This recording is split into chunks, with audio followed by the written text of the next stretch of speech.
오늘 하나님 말씀은 구약 성경 출애굽기 제34장입니다. 출애굽기 제34장 구약 성경 136페이지에 있습니다. 34장 29절부터 마지막 35절에 있는 말씀까지 봉독해 드립니다. 모세가 그 증거의 두 판을 모세의 손에 들고 시내 산에서 내려오니 그 산에서 내려올 때 모세는 자기가 여호와와 말하였으므로 말미암아 얼굴 피부에 광채가 나나 깨닫지 못하였더라.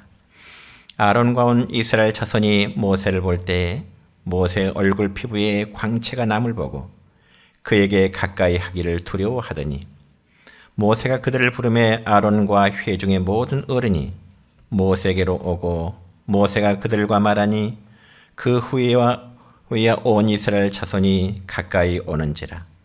모세가 여호와께서 시내 산에서 자기에게 이르신 말씀을 다 그들에게 명령하고 모세가 그들에게 말하기를 마치고 수건으로 자기 얼굴을 가렸더라. 그러나 모세가 여호와 앞에 들어가서 함께 말할 때에는 나오기까지 수건을 벗고 있다가 나와서는 그 명령하신 일을 이스라엘 자손에게 전하며 이스라엘 자손이 모세의 얼굴에 광채를 보므로 모세가 여호와께 말하러 들어가기까지 다시 수건으로 자기 얼굴을 가렸더라. 아멘. 사랑과 축복의 메시지 나눕니다. 사랑과 축복합니다. 예, 사랑과 축복합니다. 예. 오늘은 구약 성경 출애굽기 34장 29절로 35절에 있는 말씀을 중심해서 하나님의 나라를 소망한 자라는 제목으로 오늘 말씀을 선포하고자 합니다. 여러분, 사람이 각자의 삶을 살아가면서 어떤 소망을 가지고 살아가느냐에 따라서 각자의 인생관이 달라지고 또 삶의 자체가 달라지고요. 또 외형적인 얼굴의 모습이 달라지게 되는 것입니다. 왜냐하면 사람의 얼굴에는 그 내면의 모습이 그대로 나타나기 때문에 그렇습니다. 여러분, 우리가 어떤 사람의 얼굴을 보면 지금 상대방의 감정이 어떤지, 즉 기쁜지 혹은 슬픈지 아니면 화가 나 있는지 근심이 되는지 대충을 알 수가 있는 것이지요. 그러니 아무리 감출해도 얼굴의 표정은 내적인 감정이 그대로 나타나기 마련인 것입니다. 그런 반면에 성경에 기록된 몇 사람의 경우를 보면은 성경에 기록된 그 사람들의 이름 속에는 각자의 성품이 나타나는데요. 예를 들어서 긍정적인 면으로 보자면 여러분, 성경에 기록된 요셉이라는 사람, 그는 온유함과 성실함이 나타나고요. 스데반 집사 그러면 그는 천사처럼 광채가 나는 그의 얼굴이 떠오르게 됩니다. 뿐만 아니라 바울 사도 그러면 그는 복음에 대한 뜨거운 열정의 얼굴이 기억나는가 하면은 사도 요한 그러면 역시 그는 사랑에 넘치는 얼굴이 연상되어지게 되는 것입니다. 그런가 하면 또 부정적인 면에서 아담 그러면 그는 자기의 죄를 남에게 떠넘기려는 그런 비굴한 모습이 떠오르는가 하면은 또 가인의 아들, 즉 아담의 아들 가인 그러면 그는 시기와 질투와 분노로 가득 차 있는 모습이 우리에게는 연상이 되어집니다. 뿐만 아니라 예수님의 제자 가운데 가룟 유다 그러면 그는 겉과 속에 다른 아주 음흉한 얼굴의 모습이 떠오르기도 할 것입니다. 그러므로 세상의 풍조는 갈수록 자기만 아는 오로지 이기적인 마음, 그리고 탐욕적인 마음이 많은 사람들의 마음을 지배하고자 하는 것입니다. 최근에 어느 초등학교에서는 누가 가장 착한지 착한 어린이를 뽑는 그런 투표를 했다고 합니다. 그 반 아이들이 약 30명쯤 되는데 그 30명쯤 되는 아이들 중에서 놀랍게도 두 표를 얻은 아이가 하나이고 또 표를 하나도 얻지 못한 자가 하나이고 나머지는 모두 한 표씩을 얻었다는 것입니다. 왜 그랬을까요? 그 30명 가운데 29명은 다 자기의 이름을 썼고요. 한 명만이 다른 친구의 이름을 썼기 때문에 그렇습니다. 그러니까 모두 자기가 착한 어린이로 뽑혀야 한다고 생각했기 때문에 다 자기에게 표를 준 거죠. 자기 이름을 쓴 거죠. 만약 자기가 다른 친구의 이름을 쓰면 그 친구가 상을 받게 될지 모르기 때문에 차라리 자기의 이름을 쓰겠다는 사고방식이 어린아이들의 마음을 지배하고 있었다는 증거입니다. 그래서 절대로 남에게 줄 수 없고 절대로 남에게 질 수 없다. 이것이 오늘 우리가 살아가는 우리 사회의 얼굴이 되고 있는 것입니다. 과연 그런 얼굴에서는 광채가 날까요? 그렇지 못할 것입니다. 그렇다면 여러분, 방금 제가 이야기한 이야기 속에서 제일 착한 어린이는 어떤 아이일까요? 두 표를 얻은 아이일까요? 아니요.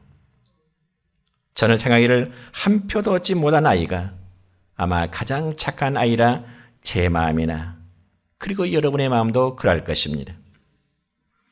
왜냐하면 이 아이만 자기보다 남을 생각할 줄 알고 자기의 유익보다 오히려 남의 유익을 구하는 그런 가치관을 가지고 있었기 때문에 그렇습니다. 그렇다면 예수님은 우리 성도들 삶에 어떤 가치관을 가지고 우리는 살아가야 될까요?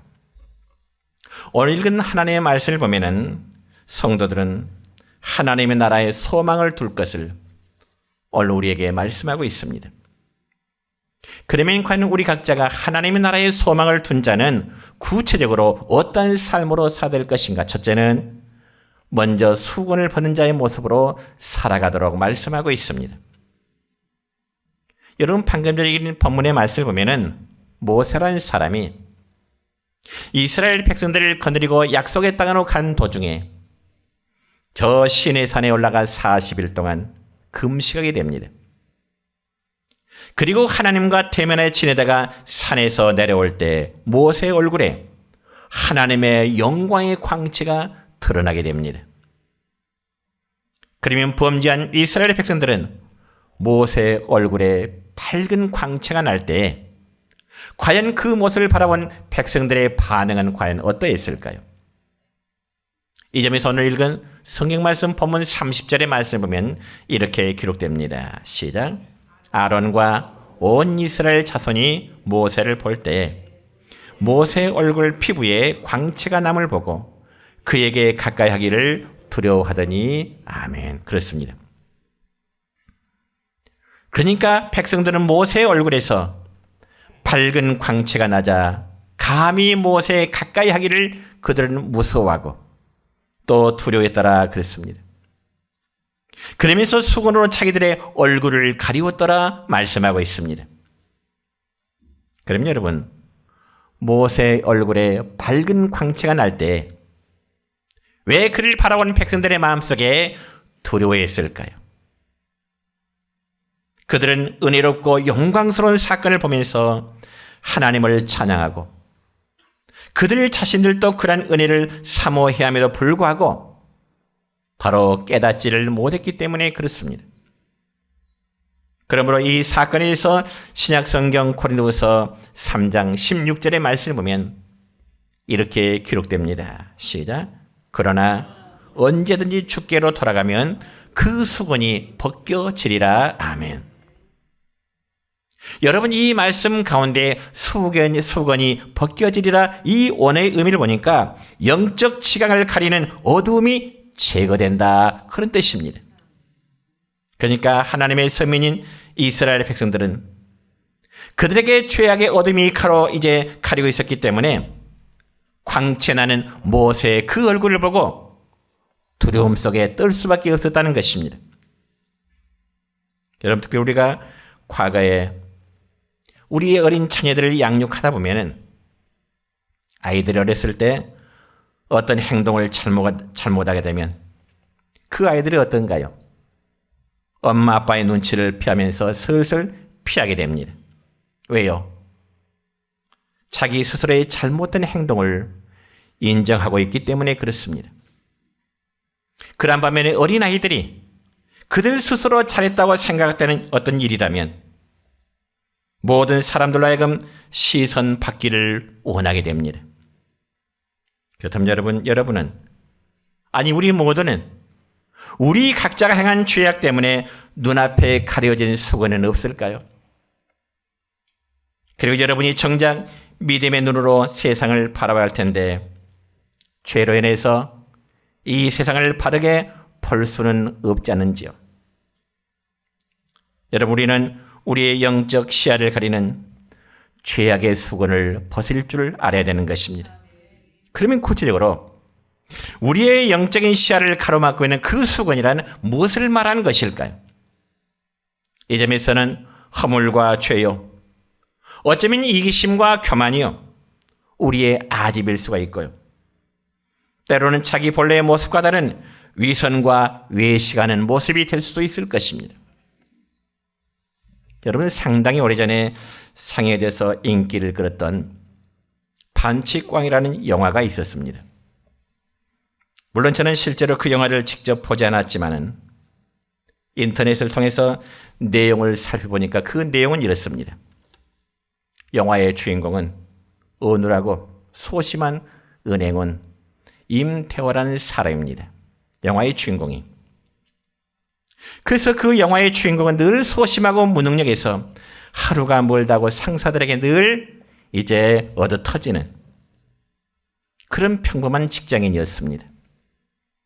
그런데 어느 날 그는 체육관에서 자신이 왕년에 좋아했던 반치광, 울트라 타이거 마스크라는 사진을 보고 굉장히 흥분하게 되죠.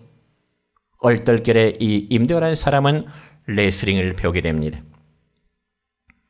그리고 그는 매일 밤 퇴근 후에 코된 훈련을 받으면서 그는 달라지기를 시작합니다. 그리고 레슬링을 배우면서부터는 아주 강하고 아주 난폭한 반치광으로 거듭나기를 시작합니다. 그래서 상대방을 의자로 공격한다든지 상대방의 얼굴을 핥힌다든지 상대방의 눈을 찌른다든지 상대방의 귀를 찢고 급소를 공격하기 등등의 다양한 장기들을 배우기 시작합니다. 그런데 문제는 그가 가면을 써야만 반치광이 된다는 겁니다. 가면을 써야만이. 그리고 가면을 쓰지 않으면 동네 불량배 앞에서 힘 한 번 제대로 쓰지 못하는 아주 소심한 무능력한 모습 그대로 나타나게 되는 것이죠. 그러다가 또 가면만 쓰면 달라지게 되는 것입니다. 그래서 그 영화의 대사 가운데는 가면을 쓰면 없던 용기가 생기는 건 당연하다. 그러니 직장에서의 스트레스, 짝사가는 사람에 대한 그리움, 그것들을 다 숨길 수 있는 커다란 가면 하나를 만들자라는 대사 내용이 나온다는 거죠. 그러니까 여러분, 여기 반치광이라는 영화는 상황에 따라서 각양각색의 가면을 그때마다 바꿔가면서 사용하는 현대인들의 모습을 아주 잘 묘사하고 있다고 봐야 할 것입니다. 그래서 이 사람한테는 이러한 가면, 그리고 저 사람의 저러한 가면, 가정에서 쓰는 가면, 직장에서 쓰는 가면, 그리고 교회 올 때 쓰는 가면이 각각 다 다르다는 것입니다. 그래서 많은 사람들이 착각하는 것은 가면을 쓴 가짜의 모습을 진짜 한 개인의 인격으로 우리는 착각하면서 살아가고 있다는 것입니다. 그렇다면 우리 각자의 모습은, 여러분 각자의 모습은 어떻다고 생각하십니까? 우리는 하나님과 삶 앞에 나의 진짜 모습이 아닌 위선의 가면을 쓰고 살아가는 모습이 어쩌면 여러분의 모습이요, 저의 모습이 될 수 있을 것입니다. 그러나 이러한 가면의 위선됨이 장차 우리 주님 앞에서는 어떻게 된다고요? 다 벗겨지게 되리라 말씀하십니다. 그래서 신약 성경 고린도서 3장 14절의 말씀 보면 이렇게 기록됩니다. 시작. 그 수건은 그리스도 안에서 없어질 것이라. 우리가 주님 앞에 설 땐 더 이상 가면 쓴 모습으로 주님 앞에 설 수가 없다는 것입니다. 또한 고린도후서 3장 16절입니다. 시작. 언제든지 주께 돌아가면 그 수건이 벗겨지리라. 주님 앞에서 더 이상 우리의 가면된 모습으로 설 수가 없다는 것이죠. 여러분, 사도 바울은 우리가 사도행전 9장의 말씀을 보면 다메섹에서 예수님을 만난 이후에 잠시 앞을 보지 못하다가 아나니아 선자의 기도를 듣고 수건이 벗겨지듯이 영안이 열려서 그는 이전에 깨닫지 못하고 알지 못했던 주님을 바라보게 되는 것입니다. 그 이후로 사울은 바울이라는 이름으로 자신의 바리새인의 외식을 벗어버리게 되고 율법과 전통이라는 자신의 과면을 완전히 벗어버리게 됩니다. 그러면서 바울은 나중에 고백하기를 내가 죄인 중에 괴수로 가면서 있는 그들의 모습을 시인하면서 자신의 약하고 부족한 것을 마치 자랑처럼 여기게 되는 것입니다. 모든 사람은 자기의 똑똑한 부분과 잘난 면을 자랑하지만은 이 바울의 자랑은 자신이 그리스도 때문에 약하고 부족한 것을 자랑하고 있는 것입니다. 그러므로 바울은 주님의 은혜로 충만하게 되고 오직 주님만 자랑하고 주님만 드러내는 사도로서의 삶을 살아가게 된 것입니다. 그러므로 바라기는 우리도 예수님 안에서 하늘 소망을 가지고 죄악의 수건을 벗은 자의 모습으로 살아가실 수 있기를 주님의 이름으로 축원합니다. 두 번째로 하나님 나라의 소망을 두는 자는 영화롭게 되는 소망을 가지고 살아가야 되는 것입니다. 여러분, 조금 전에 말씀드렸듯이 모세가 시내산에서 하나님으로부터 받은 2개의 증거판을 받아서 산에서 내려올 때 모세 얼굴에 피부에 광채가 났더라 했는데 오늘 본문 29절의 말씀 보면 이렇게 기록됩니다. 시작. 모세가 그 증거의 2판을 모세 손에 들고 시내산에서 내려오니 그 산에서 내려올 때 모세는 자기가 여호와와 말하였으므로 말미암아 얼굴 피부에 광채가 나나 깨닫지 못하였더라. 아멘. 그러면 여러분, 모세의 얼굴 피부에 광채가 났다고 하는 그 의미가 무엇일까요? 그것은 바로 모세가 하나님과의 교제로 인해서 하나님의 영광이 모세에게 임하였다고 하는 증거입니다.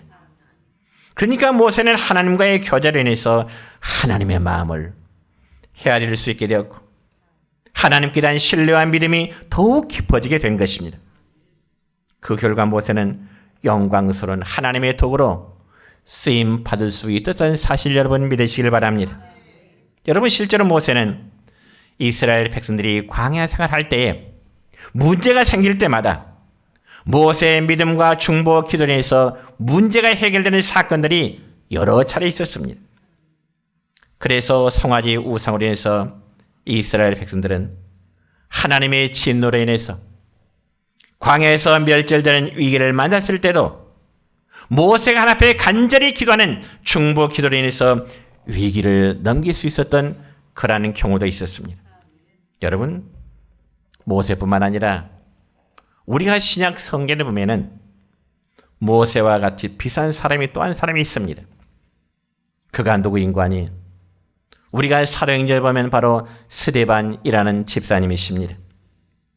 여러분, 스데반 집사는 최초 일곱 집사 중에 한 사람으로 선출되는데요. 초대 예루살렘의 교회가 최초로 7 집사를 선출할 때는 그에 따른 분명한 인선 기준이 있었습니다.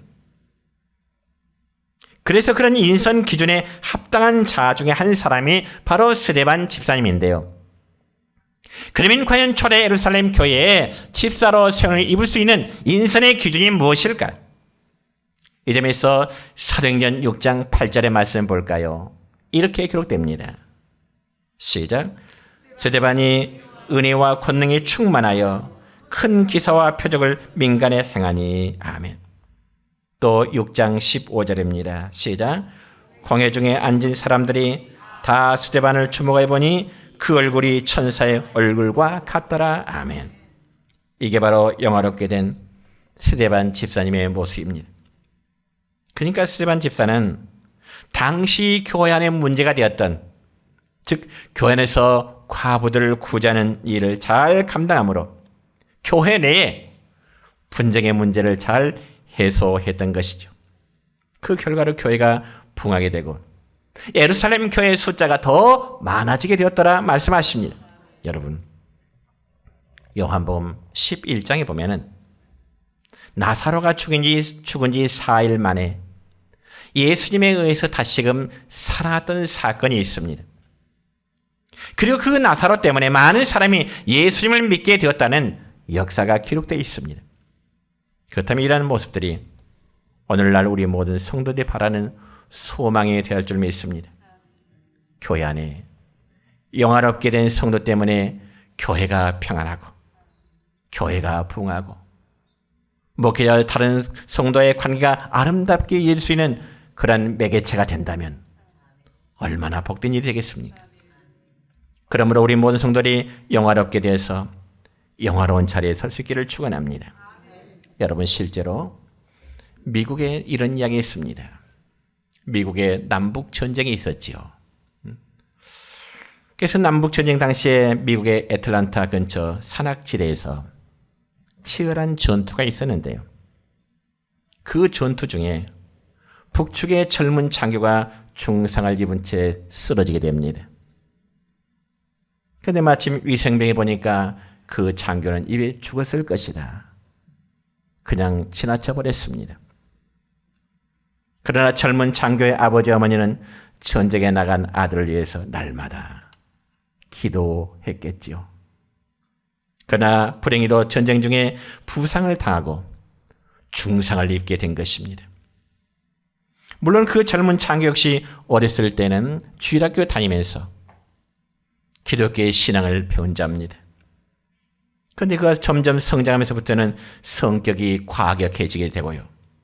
스스로 하나님의 존재하심을 부정하는 무신론자가 되게 된 것입니다. 그럼에도 불구하고 아버지 어머니는 아들을 위해서 기도하는 것을 멈추질 않았습니다. 아들을 포기할 수가 없었습니다. 그러던 차에 젊은 장교는 이제 병원으로 옮겨져서 치료를 받던 도중에 의식을 회복하게 되고 부모님의 믿음을 생각하게 됩니다. 그러면서 그 젊은 장교는 이제 절망의 순간에 마지막으로 하나님을 향하여 부르짖기를, 하나님, 만약 하나님이 나를 다시금 회복시켜 주신다면 이제 남은 여생 하나님 잘 섬기며 그리고 이웃을 위해서 봉사하는 삶으로 살아가겠습니다. 나름대로 소원 기도를 병상에서 하게 됩니다. 그러니까 인생의 위기가 닥쳐서 비로소 소망의 하나님을 그는 바라보게 된 거죠. 그리고 난 후 젊은 장교는 회복돼서 다시금 새롭게 믿음의 생활을 시작하게 되었고 또 세례를 받게 되었습니다. 그리고 후에 기도한 대로 그는 하나님께 봉사하는 삶으로 살게 되는데 훗날 그는 고등교육을 받지 못한 노동자 계층에 속한 자들에게 교육의 혜택을 주기 위해서 미국의 필라델피아 템플 대학교와 세계 종합병원을 그는 짓게 됩니다. 그리고 필라델피아 침례 교회를 또 그가 세우게 되고요. 20여 권의 저서를 내었고 수천 명의 영혼을 구원하는 그러한 구원의 전도자로 서게 됩니다. 여러분, 그가 누구일까? 그는 미국이 배출한 가장 기적적인 인물 중에 한 사람인 러셀 코넬이라는 사람입니다. 러셀 코넬, 훌륭한 사람입니다.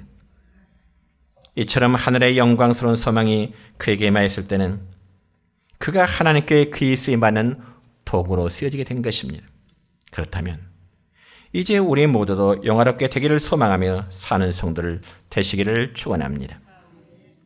세 번째로 하나님 나라의 소망을 둔 자는 주님의 형상으로 늘 변화되어지기를 소망하며 살아가야 되는 것입니다.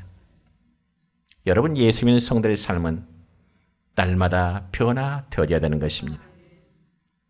그리고 이 변화는 주님의 형상을 따라 변화되어져야 되는 것이죠.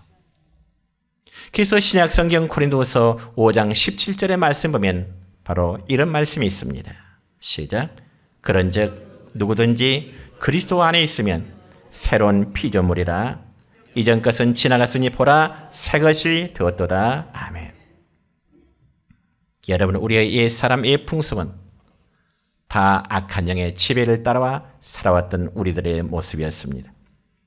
그러나 지금은요, 하나님의 거룩한 성령이요 하나님의 뜻을 따라 살아가는 삶이 되어야 되는 것이죠. 그러면서 어떻게 될까요?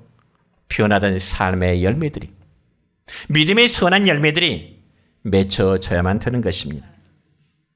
또한 성령으로 거듭난 사람은 주님과 같은 형상으로 변화되기를 늘 사모해야 되는 것입니다. 그런 사람에게 예수님에게 삶의 흔적이 나타날 것입니다. 또 그 흔적으로 말미암아 우리들의 생활 속에서 예수님의 향기가 역시 풍겨나게 될 것입니다. 여러분, 초대교회 때 기독교회가 급속도로 퍼지게 된 것은 믿는 성도들이 행하는 착한 행실 가운데 예수님의 향기가 나타났기 때문에 그렇습니다. 그래서 주님의 형상으로 변화된 영적 사람은 말로 전도하지 않더라도 행동으로 전도하게 되는 것입니다. 말로 전도하지 않더라도 우리의 삶의 모습으로, 행동으로 믿는 자의 삶이 바로 이런 것이라는 사실을 우리의 행함으로 나타내야 된다는 것입니다. 그래서 주님을 본받아 사랑으로 섬기고 봉사하는 착한 행실을 보면서 사람들은 교회에 관심을 갖게 될 것이고요.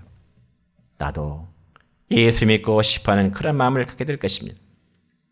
이런 자들이 바로 세례 요한처럼 주님의 오심을 예비하는 자의 삶이 될 것입니다. 그래서 하나님 주시는 축복 가운데 최고의 축복은 바로 예수님을 닮는 축복임을 여러분 믿으시길 바랍니다. 그러므로 예수님을 닮는 것보다 아마 더 위대한 것은 없을 것이고 더 영광스러운 일은 없을 것입니다. 그리고 그보다 더 주님의 인정과 사랑을 받는 보장 역시 없을 것입니다. 그러므로 하늘 소망을 가진 성도들은 최상의 삶의 목표를 예수 닮아간 데 두시기를 바랍니다. 왜냐하면 우리가 예수님을 닮을 때 우리의 삶이 온유하고 그리고 겸손한 자가 될 수 있을 것이고, 예수님을 닮을 때 우리는 진정 사랑을 베푸는 사랑의 전도자가 되어질 수 있을 것입니다.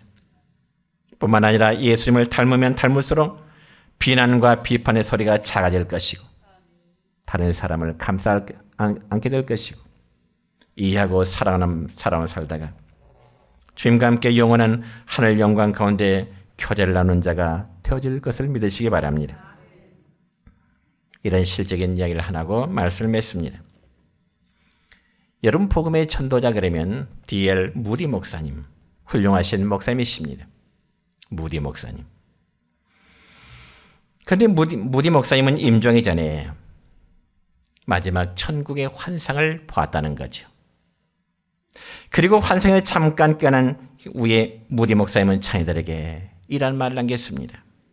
나는 잠시 후에 세상에서 떠나지만 지금 천국의 문이 내 앞에 열려 있구나. 이것이 죽음이라면 얼마나 아름다운 일인가. 하나님이 나를 부르시니 나는 가야 하고 예수님이 그 옆에서 나를 기다리고 계시구나. 숨이 꺼지는 직전에 이 무디 목사님은 그 하나님 나라의 환상을 바라보면서 잠깐 자녀들에게 그런 이야기를 합니다. 그러자 그 자녀들이 아버지 무디 목사에게 이렇게 말합니다. 아버지, 아닙니다, 아버지. 아버지는 지금 꿈을 꾸고 계시는 거예요. 아버지는 잠시 꿈을 꾸었다 깨는 거예요. 그러자 무디 목사님은 다시금 자녀들이 말하기를, 아니야, 나는 지금 꿈을 꾸고 있는 게 아니야. 지금 천국문에 들어서고 있다. 그리고 너희들의 얼굴을 보고 있다. 말한 후에 잠시 숨을 거두어지게 되는 거죠. 여러분, 그 모습이 바로 하늘 소망으로 천국 영광에 이른 거룩한 자의 모습이 되는 것입니다. 우리 모두의 마지막 모습이 그러한 모습 되기를 우리는 기도해야 할 것입니다. 그러나 이런 영광은 세상 사람들이 알지 못하는 영광입니다. 우리 모두 주님의 형상으로 변화되기를 소망하며 살다가 주님과 함께 영원한 하늘나라 영광이 이르시는 주의 성들 되시기를 주님의 이름으로 축원합니다.